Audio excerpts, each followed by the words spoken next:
아버지, 제 통장에 100만 원만 넣어주세요. 이번 달 카드값 때문에 미치겠어요. 전화를 끊는 순간 제 손이 떨렸습니다. 이게 이번 달만 벌써 세 번째입니다. 우리 아들놈, 올해 42입니다. 그런데도 아직 제 돈으로 살아갑니다. 아니, 제 인생을 빨아먹고 있다는 표현이 맞을 것 같습니다. 저는 올해 71살 경기도 평택에 사는 박성훈입니다. 오늘 제가 드릴 이야기는 제 자식 얘기입니다. 솔직히 이런 이야기를 세상에 꺼내는 게 부끄럽고 속상하지만 저처럼 마음속에 쌓인 한숨을 품고 사는 부모님들이 많을 것 같아서 용기 내봤습니다. 이 이야기 시작하기 전에 무료인 좋아요와 구독을 눌러주시면 이야기 제작에 큰 도움이 됩니다. 꼭 부탁드립니다. 저희 아들, 준호는 원래 똑똑한 놈이었습니다. 초등학교 때부터 성적이 좋아서 선생님들이 늘 칭찬했죠. 중학교 때는 전교 10등 안에 들었고, 고등학교도 평택에서 제일 좋다는 곳으로 갔습니다. 그때 아내가 얼마나 좋아했는지 모릅니다. 동네방네 자랑하고 다녔죠. 대학은 서울로 갔습니다. 명문대는 아니었지만 그래도 괜찮은 곳이었어요.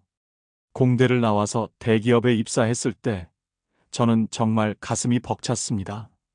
우리 세대의 자식이 잘 되는 게 부모의 성공 아닙니까? 입사 축하 자리에서 준호가 그랬습니다.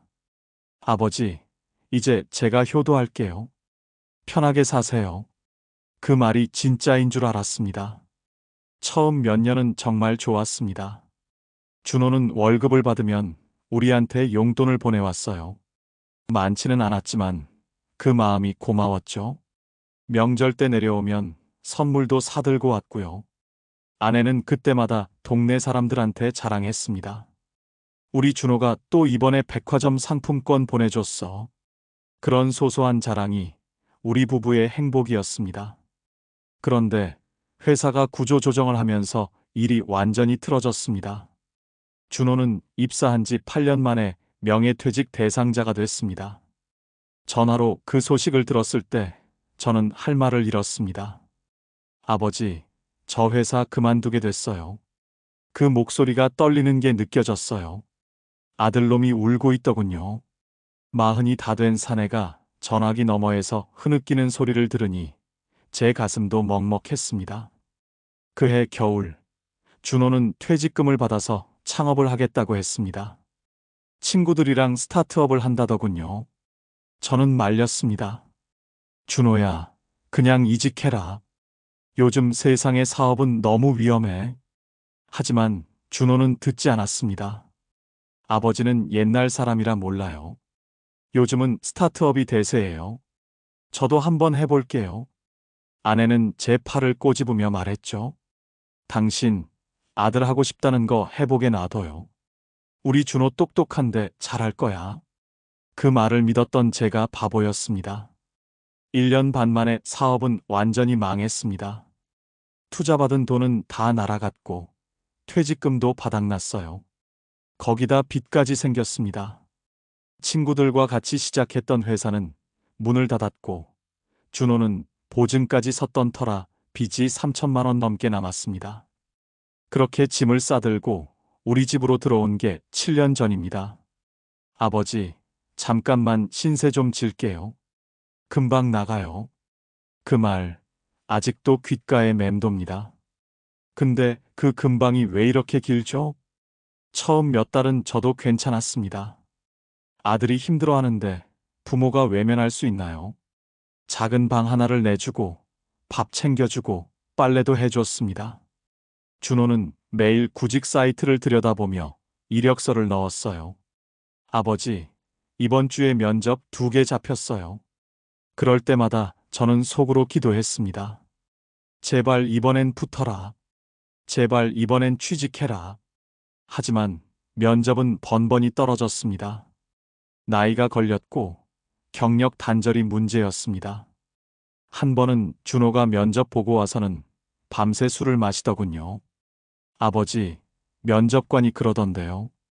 40이 넘어서 공백 기간이 이렇게 길면 어렵대요. 제가 뭐 범죄자도 아니고 왜 이렇게 사람 취급을 안 하는지 모르겠어요. 술에 취해 울먹이는 아들을 보니 제 마음도 무너졌습니다. 그렇게 1년이 흘렀습니다. 그리고 2년, 3년, 4년이 지나갔습니다. 처음엔 안쓰러웠던 마음이 점점 짜증으로 바뀌기 시작했습니다. 준호는 아침마다 늦잠을 잤어요. 11시, 12시까지 자다가 일어나면 점심때가 다 됐죠.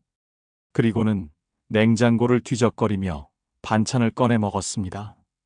야, 밥은 내가 차려 먹어야지. 엄마 아빠가 언제까지 차려줄 것 같아? 제가 그렇게 말하면 준호는 짜증을 냈습니다. 아버지, 저 지금 힘든 거 모르세요? 그냥 밥 한 끼 먹는 것도 신경 쓰이게 하지 마세요. 한 번은 제가 정말 화가 나서 소리를 질렀습니다. 야, 너 나이가 몇인데 아직도 이러고 있냐? 편의점이라도 가봐. 배달이라도 해봐. 몸이라도 좀 움직이고 사람 좀 만나고. 그러자 준호가 대뜸 소리를 질렀어요. 아버지는 제가 편의점 알바하는 게 자랑스러워요? 제 나이에 배달하는 게 멋있어 보여요? 그건 너무 자존심 상하죠. 자존심. 그 한마디가 제 머릿속을 맴돌았습니다. 자존심은 먹여주나, 입혀주나.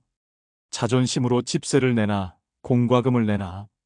저는 그날 밤 혼자 소주를 마셨습니다. 잔에 술을 따르는데 손이 떨렸어요. 이게 다 제가 그렇게 키운 탓 아닐까 싶어서요. 너무 귀하게만 키운 건 아닐까? 고생을 안 시킨 게 잘못이었을까? 그 무렵 저는 퇴직금 중 일부를 빼서 준호의 빚을 좀 갚아줬습니다. 1,500만 원 정도였던 것 같습니다. 그때는 이게 마지막이다 다짐했는데 그 마지막이 3번이나 더 있었습니다. 준호는 신용카드를 함부로 썼어요. 이번 달에 갚을 거라고 하면서 긁고 또 긁고 또 긁었습니다. 결국 연체가 됐고 저는 또 돈을 대줘야 했습니다. 그러던 어느 날 저는 뉴스에서 충격적인 기사를 봤습니다. 서울 서초구에 사는 50대 남성이 부모 집에 얹혀 살면서 생활비를 요구하다가 부모와 다투고 폭력까지 행사했다는 내용이었습니다. 경찰이 출동했고 그 남성은 결국 집에서 쫓겨났다고 하더군요. 저는 그 기사를 보면서 가슴이 철렁했습니다. 이게 남 얘기가 아니었어요. 우리 집 얘기일 수도 있겠구나 싶었습니다. 실제로 며칠 뒤 우리 집에서도 비슷한 일이 벌어졌습니다. 준호가 저녁 먹고 나서 또 돈 얘기를 꺼냈어요. 아버지, 저 이번 달에 좀 힘들어요.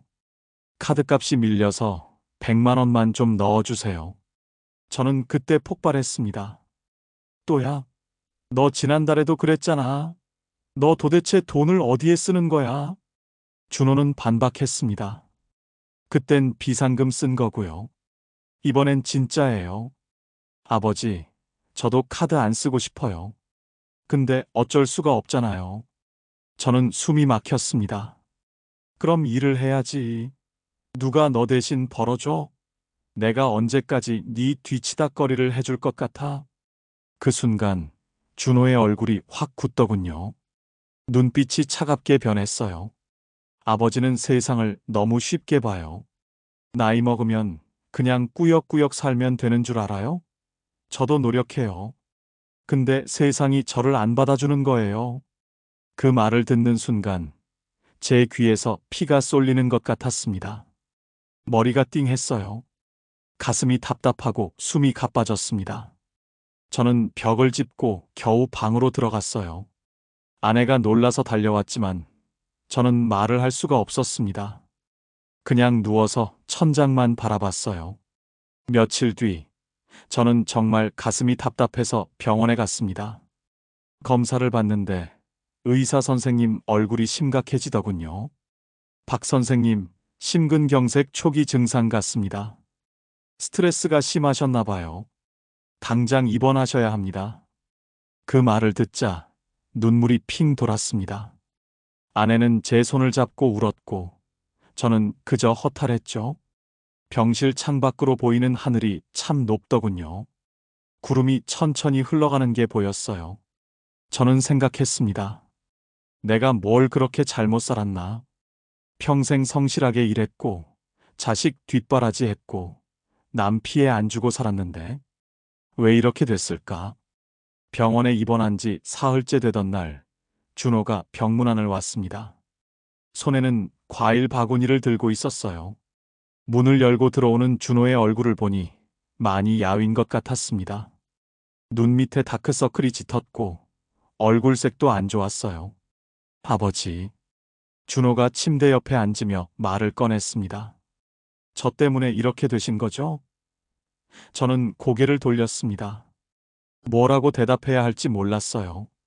준호는 한참을 말없이 앉아 있더니 갑자기 울기 시작했습니다. 40이 넘은 사내가 어린아이처럼 엉엉 우는 거예요. 아버지, 죄송해요. 진짜 죄송해요. 저도 몰랐어요. 제가 이렇게까지 아버지를 힘들게 하는 줄. 저는 그냥 무서웠어요. 세상 나가기가 무섭고 사람 만나는 게 겁났어요. 실패한 사람, 쓸모없는 사람이 된 것 같아서 차라리 집에 숨어 있는 게 편했어요. 저는 그제야 준호를 봤습니다. 정말 오랜만에 제대로 본 것 같았어요. 준호도 힘들었구나. 그 자존심이라는 게 사실은 자기를 지키려는 마지막 방패였구나. 하지만 그 방패가 저를 찌르고 있었던 거죠. 준호야, 제가 말했습니다. 아버지가 미안하다. 너를 너무 안쓰러워한 나머지 너를 약하게 만들었나 보다. 이제 정말 나가야 한다. 아버지가 언제까지 살 것 같냐? 엄마도 이제 늙었어. 우리가 죽고 나면 너 혼자 남는데 그때는 어떻게 살 거냐? 준호는 고개를 숙인 채 대답했습니다. 알아요. 이제는 진짜 나가야 하는 거 알아요. 근데 어떻게 시작해야 할지 모르겠어요. 저는 준호의 손을 잡았습니다. 처음엔 작은 일부터 해라. 편의점이든 배달이든 뭐든 상관없어. 일단 세상 밖으로 나가야 한다. 그리고 사람들을 만나야 해. 그래야 너도 살고 우리도 산다. 그날 이후 준호가 조금씩 바뀌기 시작했습니다. 처음엔 믿지 않았습니다. 지난 7년 동안 수없이 다짐했다가 무너지는 걸 봤으니까요. 하지만 이번엔 달랐습니다. 퇴원하고 집에 돌아온 다음 날 아침, 준호가 먼저 밥상을 차리더군요. 아버지, 오늘은 제가 찌개 끓였어요. 소금 간 좀 봐주세요. 그 한마디에 제 목이 메었습니다. 얼마 만에 듣는 말인가요? 얼마 만에 아들이 저를 위해 뭔가를 해주는 걸 보는 건가요? 저는 찌개 한 숟가락을 떠서 입에 넣었습니다. 간이 좀 싱거웠지만 그게 뭐 중요한가요? 아들이 차린 밥상이었습니다. 일주일 뒤, 준호가 편의점 야간 아르바이트를 시작했습니다. 동네 이마트이사 편의점이었어요. 밤 10시부터 아침 6시까지 일했습니다. 첫 출근하는 날 밤, 저는 잠을 설쳤습니다. 42 먹은 아들이 처음으로 일을 나가는데 가슴이 두근거렸어요. 걱정도 됐고 한편으로는 기대도 됐습니다. 새벽 6시 반쯤 준호가 돌아왔습니다. 얼굴이 피곤해 보였지만 표정은 밝았어요. 아버지, 일어나셨어요? 저는 부엌에서 물을 마시고 있었습니다. 응, 어땠냐? 준호가 웃으며 대답했습니다. 생각보다 괜찮았어요. 손님들이 친절하더라고요. 그리고 새벽 공기가 진짜 좋아요. 그 말에 저는 괜히 눈물이 났습니다. 새벽 공기를 느끼기까지 우리 집은 7년이라는 긴 터널을 지나왔습니다. 준호는 핸드폰을 꺼내 사진을 보여줬어요. 편의점 앞 풍경이었습니다. 가로등 불빛 아래로 텅 빈 도로가 보였고 하늘은 아직 어두웠지만 한쪽 끝이 살짝 밝아지고 있었어요. 이거 퇴근하면서 찍었어요. 아침이 오는 게 보이잖아요. 저는 사진을 한참 들여다봤습니다. 아침이 온다. 우리 집에도 이제 아침이 오는구나. 물론 그 뒤로도 힘든 날들이 있었습니다. 준호는 편의점 일을 하면서도 구직 활동을 계속했어요. 낮에 자고 저녁에 일어나면 이력서를 쓰고 면접 준비를 했습니다. 그러다 한 달에 한두 번씩 면접을 보러 갔죠. 떨어질 때마다 좌절했지만 예전처럼 술을 마시며 자포자기하지는 않았습니다. 아버지, 오늘도 떨어졌어요. 준호가 말하면 저는 그냥 등을 토닥여 줬습니다. 괜찮아. 다음엔 붙을 거야. 그러면 준호가 고개를 끄덕이며 다시 컴퓨터 앞에 앉았어요. 그 모습이 대견했습니다. 그러던 어느 날 준호한테 전화가 왔습니다. 중소기업이었는데 면접을 보고 싶다고 하더군요. 준호는 떨리는 목소리로 말했어요. 아버지, 이번엔 느낌이 좋아요. 회사 분위기도 좋고 면접관분도 제 경력을 긍정적으로 봐주셨어요. 저는 속으로 기도했습니다. 제발 이번엔 붙게 해주세요. 일주일 뒤 합격 통보가 왔습니다. 준호는 전화를 받고 눈물을 흘렸어요. 아버지, 붙었어요. 제가 취직했어요. 저도 울었습니다. 아내도 울었습니다. 우리 가족은 그날 밤 오랜만에 함께 고기를 구워 먹었습니다. 준호가 처음으로 자기 돈으로 고기를 샀어요. 편의점에서 번 돈이었지만 그게 얼마나 값진 돈인지 모릅니다. 아버지, 제가 이제 월급 받으면 용돈 드릴게요. 준호가 말했습니다. 저는 손을 저었어요. 아니다. 너는 내 빚이나 갚아라. 그리고 독립 준비해라. 이제 진짜 나갈 때 됐다. 준호가 웃으며 대답했습니다. 네, 알았어요. 근데 몇 달만 더 있어도 돼요? 돈 좀 모아서 제대로 나가고 싶어요. 저는 고개를 끄덕였습니다. 그래, 천천히 준비해라. 하지만 이젠 진짜 나가는 거다. 준호가 진지하게 대답했습니다. 약속할게요. 그로부터 6개월이 지났습니다. 준호는 회사를 다니면서 돈을 모았어요. 빚도 대부분 갚았고 월세 보증금도 모았습니다. 그리고 작은 원룸을 얻어서 이사를 나갔습니다. 이사 가던 날 짐을 다 싸고 나서 준호가 저를 꼭 껴안았습니다. 아버지, 그동안 정말 죄송했어요. 그리고 고마웠어요. 아버지 아니었으면 저 진짜 망했을 거예요. 저는 준호의 등을 두드렸습니다. 괜찮다. 이제 잘 살아라. 아버지는 내가 행복하면 그걸로 됐다. 지금은 한 달에 한두 번 준호가 집에 옵니다. 올 때마다 과일이나 반찬을 사들고 와요. 그리고 밥을 같이 먹습니다. 예전엔 제가 밥상을 차렸는데 이젠 아들이 먼저 밥그릇을 놓습니다. 그리고 웃으며 말합니다. 아버지, 이제 제가 밥값은 하겠습니다. 그 한마디가 그렇게 고마울 수가 없습니다. 우리 같은 부모 세대는 돈이 많지 않아도 자식이 바르게만 살아줘도 그게 행복 아닙니까? 준호는 아직도 완벽하지 않습니다. 가끔 힘들다고 전화하기도 하고 고민을 털어놓기도 해요. 하지만 예전처럼 의존하지는 않습니다. 스스로 문제를 해결하려고 노력합니다. 지난주에는 준호한테서 뜻밖의 전화가 왔습니다. 아버지, 저 이번에 소개팅 나가봤어요. 저는 깜짝 놀랐습니다. 뭐, 소개팅? 준호가 웃으며 대답했습니다. 네, 회사 선배가 소개해줬어요. 괜찮은 분이더라고요. 다음 주에 또 만나기로 했어요. 그 말을 듣는데 왠지 뭉클했습니다. 준호가 다시 사람을 만나고 미래를 꿈꾼다는 게요. 7년 동안 방 안에 틀어박혀 있던 아들이 이제 세상 밖으로 나와서 사람을 만나고 있습니다. 이게 얼마나 큰 변화인지 아시겠습니까? 요즘 저는 가끔 생각합니다. 그때 제가 병원에 입원하지 않았다면 어땠을까? 준호는 계속 집에 있었을까? 아니면 우리 관계는 더 나빠졌을까? 어쩌면 그 병원 입원이 전화위복이었는지도 모릅니다. 준호가 정신을 차리는 계기가 됐으니까요. 하지만 한편으로는 후회도 됩니다. 진작 엄하게 했어야 했는데 너무 오래 품고 있었던 게 아닌가. 7년이라는 시간이 너무 길었습니다. 그 시간 동안 준호는 더 약해졌고 저는 더 늙었습니다. 만약 처음부터 단호하게 밀어냈다면 준호가 더 빨리 일어섰을까요?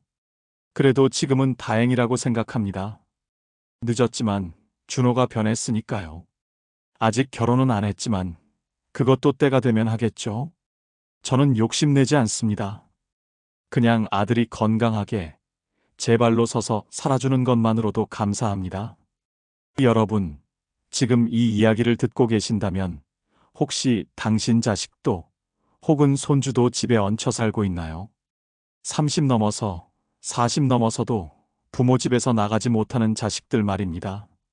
저는 감히 말씀드리고 싶습니다. 그 아이들을 미워하지 마세요.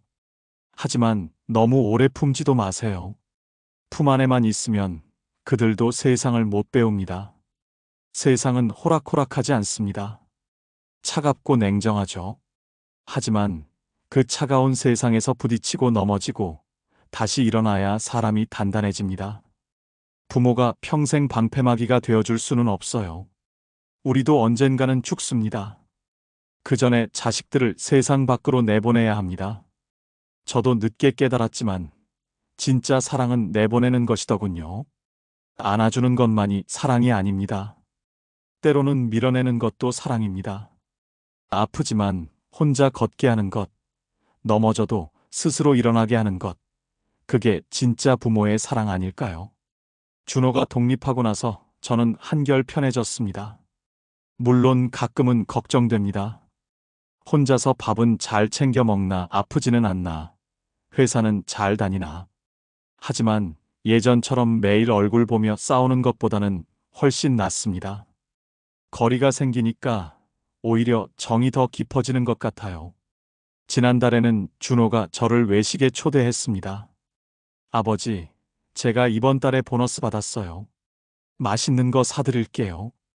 우리는 평택역 근처 한우집에 갔습니다. 고기를 구우면서 준호가 말했어요. 아버지, 그때 제가 정말 미안했어요. 아버지 병원 입원하셨을 때 제 인생에서 가장 후회되는 순간이었어요.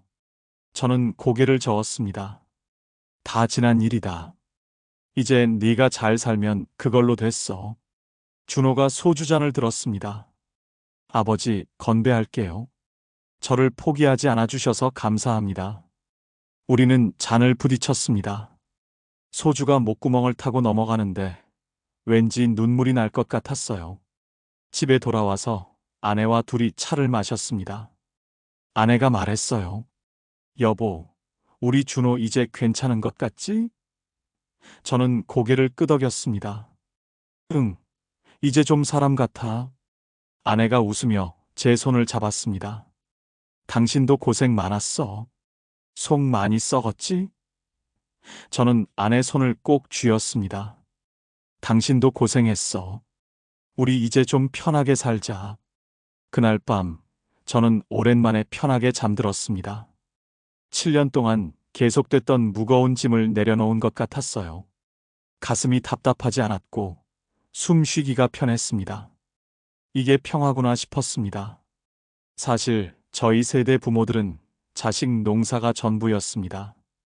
우리 인생은 없었어요. 그냥 자식 잘 키우고, 좋은데 시집 장가 보내고, 그러면 우리 인생도 성공이라고 생각했죠. 그래서 무엇이든 해줬습니다. 굶더라도 자식은 배불리 먹였고, 춥더라도 자식은 따뜻하게 입혔습니다. 하지만 그게 때로는 독이 되더군요. 너무 많이 해주니까 자식들이 스스로 할 줄을 몰라요. 부모가 다 해주는 게 당연하다고 생각합니다. 감사할 줄도 모르고요. 저도 준호한테 너무 많이 해줬습니다. 그래서 준호가 약해진 겁니다. 요즘 뉴스를 보면 저희 같은 부모들 이야기가 많이 나옵니다. 50 넘어서도 부모 집에 사는 자식들, 60이 넘도록 자식 뒷바라지하는 부모들, 심지어 부모 연금으로 살아가는 중년 자식들도 있다더군요. 그 기사들을 볼 때마다 남 얘기 같지가 않습니다. 한 번은 TV에서 전문가가 나와서 이렇게 말하더군요. 부모가 자식을 너무 오래 품으면 자식이 자립하지 못합니다. 적절한 시기에 독립시켜야 합니다. 맞는 말입니다. 하지만 말처럼 쉽지가 않아요. 내 자식이 힘들어하는데 어떻게 그냥 내쳐요? 그게 부모 마음입니다. 하지만 이제는 알겠습니다. 진짜 내치는 게 아니라 독립시키는 거더군요. 혼자 설 수 있게 도와주는 겁니다. 넘어져도 괜찮다고, 다시 일어나면 된다고 용기를 주는 거죠. 그게 진짜 부모가 해야 할 일입니다. 준호가 독립한 지 이제 거의 1년이 됩니다. 가끔 전화가 옵니다. 아버지, 저 오늘 힘들었어요. 그러면 저는 말합니다. 그래도 잘 버텼구나. 내일은 더 나을 거야. 예전 같았으면 제가 달려가서 뭐라도 해줬을 겁니다. 하지만 이제는 그냥 말로만 위로합니다. 그게 준호한테 더 좋다는 걸 알기 때문입니다. 며칠 전에는 준호가 여자친구를 데리고 왔습니다. 소개팅에서 만난 그 여자분이었어요. 29살 직장인이라고 하더군요. 밝고 착해 보였습니다. 밥을 먹으면서 그 여자분이 말했어요. 준호 오빠가 아버님 얘기 많이 해요. 정말 존경한다고요. 저는 깜짝 놀랐습니다. 준호가 저를 존경한다고요? 그동안 싸우기만 했는데요. 준호가 쑥스럽게 웃으며 말했습니다. 아버지, 제가 철이 없었죠. 지금 생각하면 아버지가 얼마나 힘드셨을지 알 것 같아요. 그래도 끝까지 저를 안 포기하셨잖아요. 그 말을 듣는데 눈물이 핑 돌았습니다. 저는 얼른 물잔을 들어 물을 마셨어요. 울면 안 되니까요. 아내가 제 등을 쓰다듬어 줬습니다. 여자친구가 간 뒤 준호가 말했습니다. 아버지, 저 내년쯤 결혼 생각하고 있어요. 저는 놀라서 준호를 봤습니다. 진짜냐? 준호가 고개를 끄덕였습니다. 네, 아직 정식으로 프로포즈는 안 했지만 서로 마음은 있어요. 이 사람이랑 평생 살고 싶어요. 저는 준호의 어깨를 토닥였습니다. 잘 생각했다. 좋은 사람 만났구나. 준호가 웃으며 대답했습니다. 네, 이 사람 만나고 나서 제가 더 열심히 살게 돼요. 누군가를 책임져야 한다는 게 무섭기도 하지만 설레기도 해요. 그 말을 듣는데 가슴이 벅찼습니다. 7년 전만 해도 상상도 못했던 일입니다. 그때 준호는 자기 인생도 책임지지 못했는데 이제 다른 사람까지 책임지겠다고 합니다. 사람이 정말 변할 수 있구나 싶었습니다. 어제는 준호가 전화해서 이런 말을 했습니다. 아버지, 제가 요즘 후배 하나를 멘토링하고 있어요. 그 친구도 저처럼 경력 단절이 있었거든요. 제 경험담을 얘기해 줬더니 많이 위로가 됐대요. 저는 웃으며 대답했습니다. 그래, 내 경험이 누군가한테 도움이 된다니 다행이구나. 준호가 말했습니다. 제가 힘들었던 시간이 헛되지 않은 것 같아요. 그때 그렇게 바닥까지 가봤으니까 지금 이렇게 올라올 수 있었던 것 같고 또 다른 사람들도 도와줄 수 있는 것 같아요. 그 말에 저는 뭉클했습니다. 준호가 정말 많이 컸구나 싶었습니다. 지금 이 이야기를 듣고 계신 여러분 중에 혹시 저처럼 자식 때문에 마음고생하시는 분 계신가요? 때로는 단호해져야 합니다. 진짜 사랑은 무조건 다 들어주는 게 아닙니다. 선을 그어줘야 할 때도 있어요. 그게 자식을 위한 길입니다. 저는 7년이나 걸렸지만 여러분은 더 빨리 결단을 내리셨으면 좋겠습니다. 그리고 자식들한테도 말하고 싶습니다. 부모는 영원하지 않습니다. 부모도 늙고 병들고 죽습니다. 그 전에 독립하세요. 혼자 서세요. 처음엔 힘들고 무섭겠지만 그래도 해야 합니다. 그게 어른이 되는 길입니다. 준호가 제게 한 말이 있습니다. 아버지, 저 이제 알겠어요. 진짜 효도는 부모 곁에 있는 게 아니라 부모 걱정 안 끼치고 잘 사는 거더라고요. 맞는 말입니다. 저는 준호가 제 곁에 있는 것보다 혼자서 잘 사는 게 더 좋습니다. 그게 진짜 효도입니다. 오늘 이야기가 누군가에게 위로가 됐으면 좋겠습니다. 저희 같은 부모들한테도, 준호 같은 자식들한테도요. 인생은 길고 언제든 다시 시작할 수 있습니다. 늦었다고 생각할 때가 가장 빠를 때입니다. 저는 이제 편하게 삽니다. 아내와 둘이 소소하게 살아요. 가끔 준호가 찾아오고 머지않아 며느리도 생기겠죠. 손주도 보게 되겠고요. 그렇게 평범한 행복을 누리며 살 겁니다. 그게 제 소원입니다. 마지막으로 준호가 제게 해준 말을 전하고 싶습니다. 아버지, 저를 낳아주시고 키워주셔서 감사합니다. 그리고 포기하지 않아주셔서 감사합니다. 저 이제 잘 살게요. 이 한마디가 7년의 고생을 다 보상해 줬습니다. 여러분, 긴 이야기 끝까지 들어주셔서 진심으로 감사드립니다.